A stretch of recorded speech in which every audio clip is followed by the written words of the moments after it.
जी अस्सलाम वालेकुम। इस वक्त हमारे साथ डॉक्टर अमर बरनी साहब हैं। जी अमर साहब, क्या कहेंगे, आपकी कैंपेन कैसे चल रही है? जी अस्सलाम वालेकुम एंड गुड आफ्टरनून। शुक्रिया फ़ारूक साहब और FCN न्यूज़ का जिन्होंने मौका दिया मुझे बात करने का। जैसे कि आपको मालूम है, मेरा नाम डॉक्टर आमिर बरनी है और मैं गॉर्टन और डेंटिंग की जो कॉन्स्टिट्यूंसी है मैनचेस्टर में, उससे मैं खड़ा हुआ बतौर candidate for the parliament workers party की तरफ से। तो जब से मैंने ये फ़ैसला किया था, नॉमिनेशन हुई, फ़ैसला हुआ, पेपर एक्सेप्ट हुए, तो तकरीबन 4 हफ्ते में हम लोगों ने बड़ी मेहनत की। मेरे साथ मेरे और लोग जुड़े हुए हैं जो बड़ी मेहनत कर रहे हैं। हम एक छोटी टीम ज़रूर है, लेकिन हम लोग मुसलसल जद्दोजहद कर रहे हैं और हम एक मोटिवेटेड टीम है।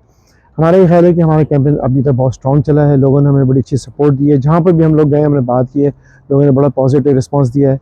और मैंने लोगों को ये पैगाम पहुँचाया है कि देखें जी, हमारा वर्कर्स पार्टी का जो भी मंशूर है आप उसको देखें, समझें, पढ़ें और आप 4 जुलाई को वोट देने निकलें। ये लाजमी है। आप किसी भी पार्टी को वोट देना चाहें ज़रूर दें, लेकिन सोच समझ के वोट दें। ये आपका जमहूरी हक़ है, कोई आपका वोट फॉर ग्रांटेड नहीं ले सकता।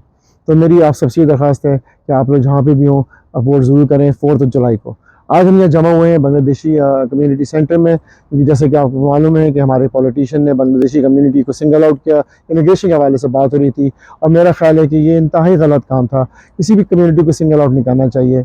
मैंने देखा है जब भी इलेक्शंस होते हैं इस मुल्क में, जब भी लोकल या नेशनल इलेक्शंस होते हैं, इमिग्रेशन जो हमारी पॉपुलेशन है, माइग्रेंट कम्युनिटी, उसका निशाना बनाया जाता है। यहाँ पे लोग चाहे पाकिस्तानी हो, बांग्लादेशी हो, इंडियन हो, नॉर्थ अफ्रीका से हो और दीगर कम्युनिटी से हो, वो सब बड़ी मेहनत करते हैं, बड़ी मेहनत से यहाँ पहुँचे हैं।